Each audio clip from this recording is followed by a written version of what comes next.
Hello everyone, good morning to all of you and welcome to online study point. दोस्तों, आज है 24 मार्च और आज की इस वीडियो में हम 24 मार्च से रिलेटेड करंट अफेयर के सभी इंपॉर्टेंट क्वेश्चन को कवर करने वाले हैं। और देखिए, जो भी स्टूडेंट एसएससी एग्ज़ाम के लिए प्रिपरेशन करते हैं उनके लिए सबसे इम्पॉर्टेंट होता है इस मूवमेंट की टेस्ट सीरीज़ को रिलीजियसली फॉलो करना। जैसे कि एग्ज़ाम बैक टू बैक आने ही वाले हैं, टेक्स्ट बुक जिनकी टेस्ट सीरीज़ 1 करोड़ से ज़्यादा स्टूडेंट ने अभी तक अटेम्प्ट कर लिया है, इनके पास में आप लोगों को एसएससी सीजीएल के लिए 282 मॉक टेस्ट, एसएससी सीपीओ के लिए 125 मॉक टेस्ट, इसके अलावा एसएससी स्टेनोग्राफर के लिए 61 मॉक टेस्ट, और इसके अलावा आईबीएसयू जो कि आईबी का एग्ज़ाम है, इसके लिए आप लोगों को 76 मॉक मिल सकेंगे। और इसके अलावा आरआरबी, एनटीपीसी और ग्रुप डी के लिए भी कुछ 330 मॉक आप लोगों को मिल सकेंगे। और अभी टेक्स्ट बुक का एनिवर्सरी ऑफ़र भी चल रहा है, जहां 299 में आप लोगों को टेक्स्ट बुक पास मिलेगा, जिसमें 200 प्लस एग्ज़ाम्स के लिए 12,000 से अधिक मॉक मिल सकेंगे। तो बस आपको स्टडी 10 कूपन लगाना है और इससे आप लोगों को एक्स्ट्रा 30 रुपये डिस्काउंट मिल सकेगा। लिंक डिस्क्रिप्शन बॉक्स में दी हुई है। तो चलिए स्टार्ट करते हैं हमारा पहला क्वेश्चन। हाल ही में किस देश में फ्रीडम पाइनएप्पल अभियान की शुरुआत की गई है? तो फ्रीडम पाइनएप्पल, जिसे आप हिंदी में अनानास कहते हैं, फ्रीडम पाइनएप्पल अभियान की शुरुआत अभी हाल ही में की गई है ताइवान में। अभी है क्या, तो सबसे पहले आप मैप में देख लीजिए ताइवान की लोकेशन। ये कुछ यहाँ स्थित है, मतलब कि चाइना के पास ही स्थित है। और जो ताइवान है ये चाइना का ही एक हिस्सा है। पहले ये जापान का हिस्सा हुआ करता था, लेकिन अब ये चाइना के कब्जे में है। तो देखिए, है तो इस पर चाइना का कब्जा, लेकिन इन दोनों ही देशों के बीच व्यापार भी होता है। तो अभी हाल ही में, मतलब कि जैसे कि ताइवान में जिस अनानास का उत्पादन होता है, अनानास जो कि आप देख पा रहे हैं इस प्रकार से है, तो इस अनानास को लेने से किसने मना कर दिया है? चाइना ने, कि हम आपके इस अनानास को नहीं ले सकते, मतलब कि इसका इंपोर्ट ही सस्पेंड कर दिया है। और इसका क्या रीज़न दिया है? तो चाइना ने ये कहा कि हम आपके इस अनानास का आयात इसलिए नहीं कर सकते क्योंकि इसमें पेस्टिसाइड्स यानी कि कीटनाशक दवाएं का इस्तेमाल होता है। मतलब कि जो दवाइयाँ हैं, कीटनाशक दवाइयाँ इस अनानास में इस्तेमाल की जाती हैं, जो कि हमारे देश के जो नागरिक हैं उनकी हेल्थ के लिए सही नहीं है। तो ये कहकर चाइना ने ताइवान के इस पाइनएप्पल को रिजेक्ट कर दिया है। इसके बाद हुआ क्या, यहाँ की जो प्रेसिडेंट है इनका नाम है साई इंग वेन। इन्होंने एक ट्वीट किया है जो कि काफ़ी वायरल हो रहा है और काफ़ी सारे नेताओं के इनके ट्वीट पर काफ़ी सारे रिट्वीट भी आ रहे हैं। इन्होंने ये कहा है कि भले ही ताइवान हमसे हमारा पाइनएप्पल ना खरीदे, लेकिन हमारे देश के किसानों को नुकसान नहीं होना चाहिए। तो इसके लिए इन्होंने एक ट्वीट किया और ट्वीट करते हुए इन्होंने अपने देश की जनता से ये गुजारिश की कि आप लोग ज़्यादा से ज़्यादा पाइनएप्पल का इस्तेमाल करें। तो इनके एक ट्वीट के बाद जो लोग हैं, घर के लोग भी ज़्यादा से ज़्यादा मात्रा में पाइनएप्पल खरीदने लगे। रेस्टोरेंट के भी जो लोग हैं ये पाइनएप्पल ज़्यादा से ज़्यादा खरीदने लगे। आप लोगों को जानकर ये आश्चर्य होगा कि इनके इस ट्वीट के बाद यहाँ के, मतलब कि ताइवान के 99% से अधिक जो अनानास है यहाँ के देश के लोगों ने ही खरीद लिए हैं, ये सोचते हुए कि कुछ भी हो जाए, भले ही चाइना हमारे अनानास ना खरीदे, किसी भी कंडीशन में हमारे देश के किसानों को नुकसान नहीं होना चाहिए। तो ये होती है एक नेता की पावर और उसके ऊपर जनता का भरोसा। तो जनता ने इनके आह्वान पर ये सारे अनानास खरीद लिए हैं। तो यही है पूरा मैटर, जिसे नाम दिया गया है फ्रीडम पाइनएप्पल। तो अब यदि हम बात करें ताइवान की, जो कि एशिया महाद्वीप में स्थित है, इसकी कैपिटल है ताइपे, करेंसी है न्यू ताइवान डॉलर। प्रेसिडेंट अभी मैंने बताया है, इनका नाम है साई इंग वेन। साथ ही आप ये भी याद रखेंगे कि ताइवान की पहली महिला राष्ट्रपति ये साई इंग वेन ही है और ये इनका दूसरा कार्यकाल है। जो ताइवान है ये समलैंगिक विवाह को वैध करने वाला एशिया का पहला देश भी है। और इस क्वेश्चन में अनानास की बात की ही जा रही है, तो इसे आप भारत से भी रिलेट कर सकते हैं। यदि आप लोगों को याद होगा तो 2018 में जो हमारे प्रेसिडेंट है रामनाथ कोविंद जी, इनके द्वारा त्रिपुरा में जो अनानास है इसे त्रिपुरा का राजकीय फल भी घोषित किया गया था। अगला क्वेश्चन है, हाल ही में किस संगठन ने पहला ज्वालामुखी बॉन्ड यानी कि वॉल्केनो बॉन्ड ये जारी किया है?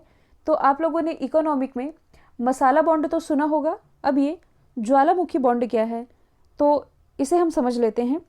सबसे पहले आप ये जान लीजिए कि इस ज्वालामुखी बॉन्ड को लॉन्च किसने किया है। ये जारी किया गया है डेनिस रेड क्रॉस सोसाइटी के द्वारा। रेड क्रॉस सोसाइटी ये तो भारत में भी है, अलग अलग देशों की अलग अलग है, लेकिन हर देश की ये जो सोसाइटी है इसे रेड क्रॉस ही नाम नहीं दिया गया है। कल जब मैं इसके बारे में विकिपीडिया में पढ़ रही थी तो कई जगह लिखा हुआ था रेड क्रॉस सोसाइटी, मतलब कि रेड क्रॉस और रेड क्रिसेंट मूवमेंट, जो कि आप देख पा रहे हैं। तो देखिए रेड क्रॉस, क्रॉस किसका साइन होता है? क्रिश्चियन का, मतलब कि ईसाई लोग, कई बार आप लोगों ने देखा होगा कि गले में कई लोग जो चैन पहनते हैं उसमें भी ईसाई धर्म का कुछ इस तरह से क्रॉस होता है।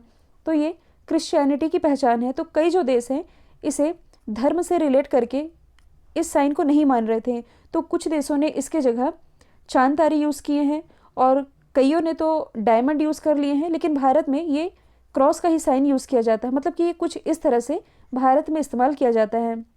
तो अलग अलग देशों की सोसाइटी है, जैसे कि इंडिया की है इंडियन रेड क्रॉस सोसाइटी, वैसे ही डेनमार्क की है डेनिस रेड क्रॉस सोसाइटी, जिसने कि ये ज्वालामुखी बॉन्ड जारी किया है। अभी है क्या, तो इसका यही पर्पस है कि ज्वालामुखी से जो लोग प्रभावित होते हैं, जिन देशों में सबसे ज़्यादा ज्वालामुखी फटते हैं, वहाँ के जो लोग प्रभावित होते हैं उनकी हेल्प करने के लिए ये एक तरह का बॉन्ड है। इसमें क्या जाएगा, तो इसमें एक तरह की चैरिटी की जाएगी, मतलब कि पैसा इकट्ठा किया जाएगा और इस पैसे का इस्तेमाल उन लोगों की हेल्प करने के लिए किया जाएगा। कुछ सेलेक्टेड देश है इसमें, जैसे कि Chile, Ecuador, Cameroon, Colombia, Guatemala, Indonesia. Indonesia में तो सबसे ज़्यादा ज्वालामुखी आप लोग सुनते होंगे। इक्वाडोर में अभी मैंने कुछ दिन पहले ही सेंगे या सांगे ऐसा करके कुछ ज्वालामुखी बताया था, एक्टिव ज्वालामुखी था, जो कि अभी हाल ही में यहाँ फटा था। तो ऐसे इलाके जो कि ज्वालामुखी से प्रभावित हैं, वहाँ के नागरिकों की रक्षा करने के लिए, मतलब कि हेल्प करने के लिए एक तरह से, जो कि इससे प्रभावित होते हैं, ये एक तरह का बॉन्ड जारी किया गया है। तो यदि हम बात करें डेनमार्क की, जो कि एक यूरोपीय कंट्री है, इसकी कैपिटल है कोपेनहेगन, करेंसी है डेनिश क्रोन। हाल ही में जो करप्शन इंडेक्स यानी कि भ्रष्टाचार सूचकांक रिलीज किया गया था, इसमें टॉप पर रहा था डेनमार्क, मतलब कि डेनमार्क में सबसे कम करप्शन होता है। इंडिया की रैंकिंग थी 80। इसके अलावा यदि आप करंट से रिलेट करेंगे तो हाल ही में डेनमार्क के द्वारा दुनिया का पहला एनर्जी आइलैंड यानी कि ऊर्जा द्वीप, जो कि कुछ यहाँ नॉर्थ सी में बनाया जाएगा। अगला क्वेश्चन है, हाल ही में किस राज्य के किसानों ने फ्रेश फ्रूट केक आंदोलन शुरू किया है? तो क्वेश्चन नंबर 1 में हमने पढ़ा है पाइनएप्पल फ्रीडम, अब यहाँ हम पढ़ रहे हैं फ्रेश फ्रूट केक मूवमेंट, जिसकी शुरुआत अभी हाल ही में महाराष्ट्र के किसानों के द्वारा की गई है। अब ये है क्या, तो आप लोग बेकरी से केक तो खरीदते ही होंगे, तो महाराष्ट्र के जो किसान हैं इनका ये कहना है कि आप जो बेकरी से केक खरीदते हैं उसके स्थान पर आप ताज़े फलों का केक बनाइए। इससे क्या फ़ायदा होगा, आप देख पा रहे हैं कुछ इस तरह से फलों के केक भी बनते हैं, आप लोगों ने बनाया भी होगा और खाया भी होगा। इससे होगा क्या, किसानों को तो लाभ पहुँचेगा ही, मतलब कि उनके पास जो रखे हुए फल हैं इनकी बिक्री बढ़ जाएगी, साथ ही जो फल है ये हमारे हेल्थ के लिए भी अच्छा होता है। तो इसी के प्रति लोगों में एक तरह की जागरूकता फैलाने के लिए फलों के प्रति कि आप हमारे फल खरीदिए, ये आपके हेल्थ के लिए भी अच्छा रहेगा और इससे हमारी कुछ आर्थिक सहायता भी हो सकेगी। इसके लिए महाराष्ट्र के किसानों ने फ्रेश फ्रूट केक ये आंदोलन शुरू कर दिया है। यहाँ पर लिखा भी हुआ है, अपनी उपज का एक नया तरीका खोजने के लिए किसानों ने इस पहल की शुरुआत की है। महाराष्ट्र की यदि हम बात करें तो ये है मुंबई। मुख्यमंत्री कौन है? उद्धव ठाकरे। राज्यपाल है भगत सिंह कोश्यारी। अभी हाल ही में जो जस्टिस इंडिया रिपोर्ट रिलीज की गई थी, यानी कि न्याय देने के मामले में जो राज्य टॉप पर है ये महाराष्ट्र ही है। इसके अलावा यदि आप करंट से रिलेट करेंगे तो महाराष्ट्र गवर्नमेंट की कुछ स्कीम हैं, जैसे कि महापरवाना योजना, माई फैमिली माई रिस्पॉन्सिबिलिटी, और अभी हाल ही में महाराष्ट्र गवर्नमेंट के द्वारा शिव भोजन योजना की शुरुआत की गई थी, जिसके अंतर्गत गरीबों को 10 रुपये में भरपेट भोजन दिया जा रहा है। और इंडियाज़ फर्स्ट अंडर सी टनल यानी कि समुद्र के अंदर ये जो पहली टनल है ये मुंबई में ही बनने जा रही है। अगला क्वेश्चन है, हाल ही में जारी किए गए ग्लोबल होम प्राइस इंडेक्स में भारत को कौन सा स्थान मिला है?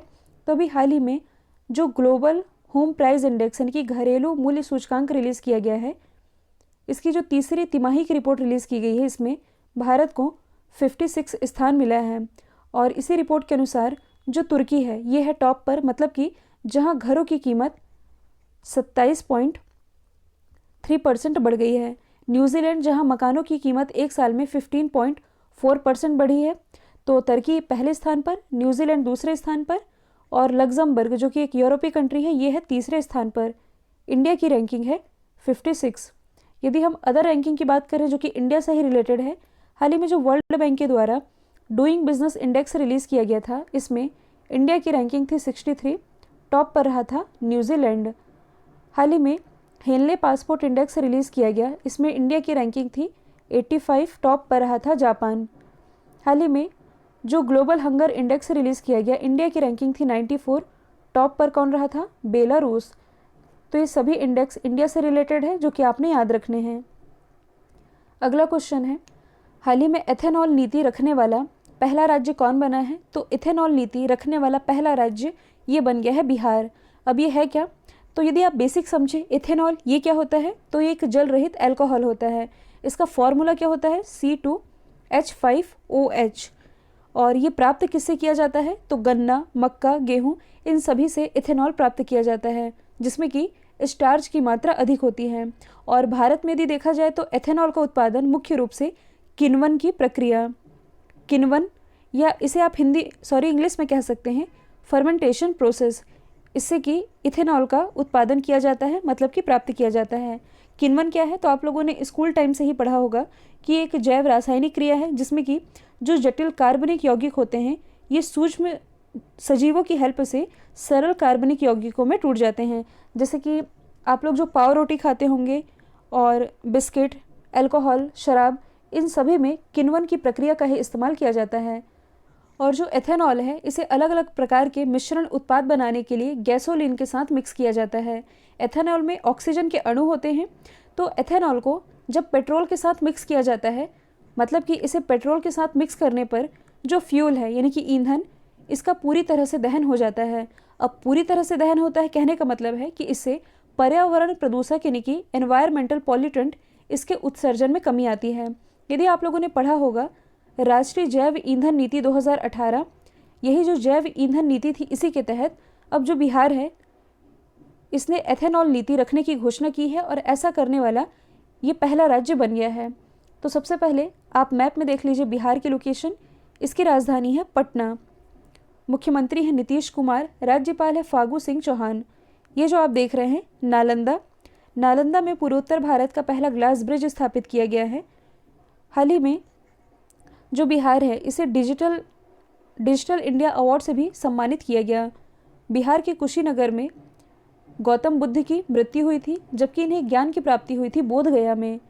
अब इस क्वेश्चन में बात की जा रही है कि किसी भी तरह की पॉलिसी लागू करने वाला पहला राज्य, तो जो तमिलनाडु है, ये आर्टिफिशियल इंटेलिजेंसी, साइबर सिक्योरिटी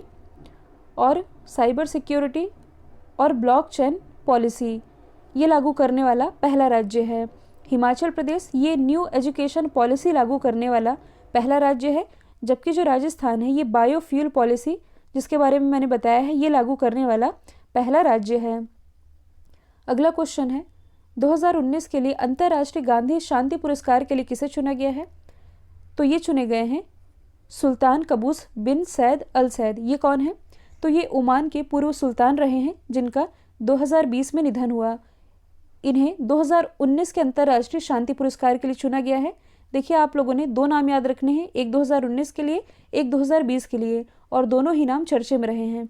2019 के लिए ओमान के पूर्व सुल्तान को चुना गया है। ये जो अवार्ड है अंतर्राष्ट्रीय गांधी शांति पुरस्कार, इसकी स्थापना महात्मा गांधी जी की 125वीं जयंती, मतलब कि 1995 से इसकी शुरुआत की गई थी।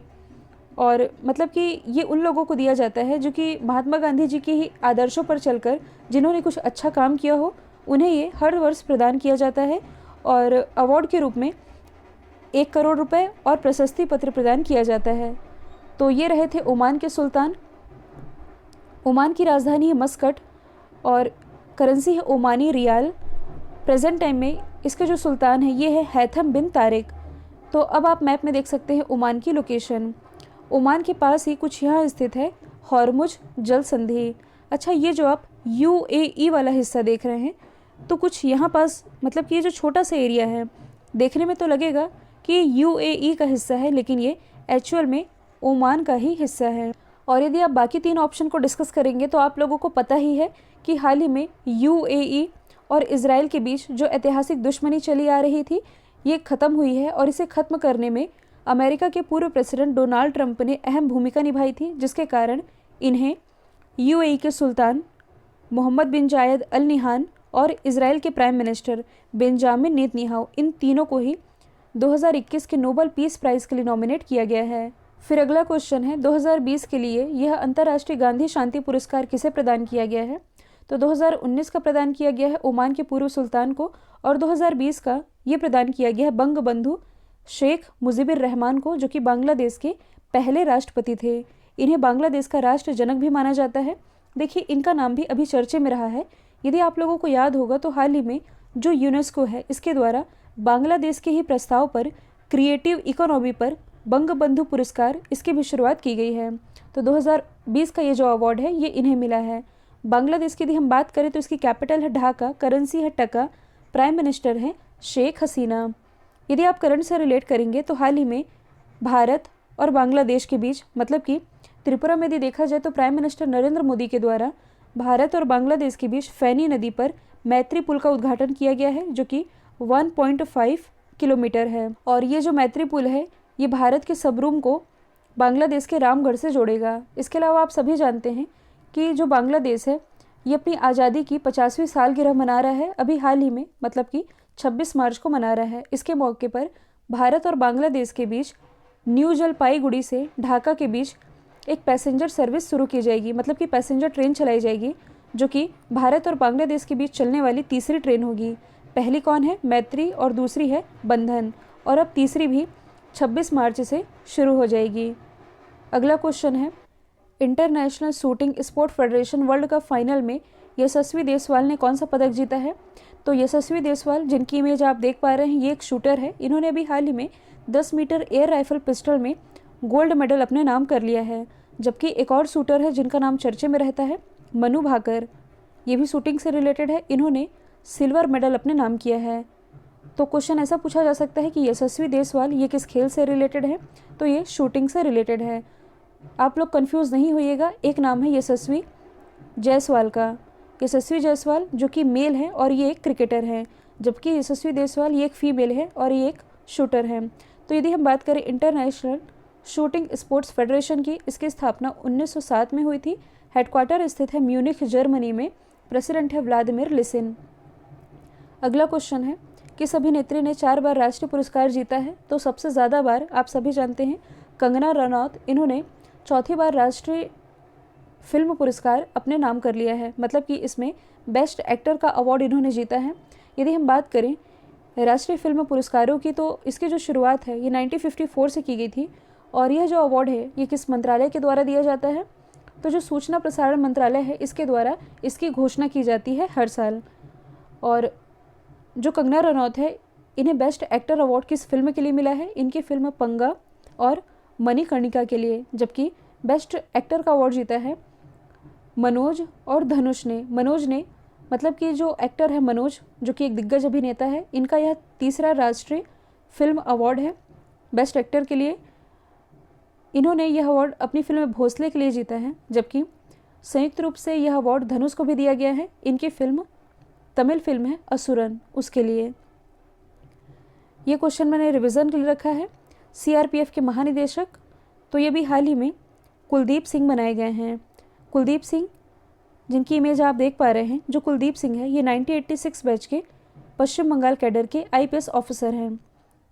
यदि हम बात करें सेंट्रल रिजर्व पुलिस फोर्स की, तो इसकी स्थापना की गई थी 27 अगस्त 1939 में। हेडक्वार्टर स्थित है नई दिल्ली में। यदि आप करंट से रिलेट करेंगे तो हाल ही में जो DRDO है, यानी कि डिफेंस रिसर्च डेवलपमेंट ऑर्गेनाइजेशन, इसके द्वारा एक बाइक एम्बुलेंस डेवलप की गई है, जो कि आप देख पा रहे हैं, और इसका नाम है रक्षिता। हाल ही में CRPF में कोबरा यूनिट में पहली बार महिलाओं को भी शामिल किया गया है। जबकि जो MA गणपति है ये भी हाल ही में नेशनल सिक्योरिटी गार्ड के महानिदेशक बनाए गए हैं। SS Deswal Indo Tibet border police के, जबकि राकेश अस्थाना ये BSF के महानिदेशक हैं। कल जो मैंने आप लोगों से सवाल पूछा था इसका राइट आंसर था फिनलैंड। अब आप लोगों के लिए आज का सवाल है दुनिया की सबसे ताकतवर सेना ये किस देश की बनी है? तो इसका जो भी आंसर है कमेंट बॉक्स में बताइएगा। वीडियो यदि पसंद आया है तो लाइक कीजिए, शेयर कीजिए और चैनल को सब्सक्राइब करना बिल्कुल मत भूलिएगा। तो आज के लिए इतना ही। Thank you so much.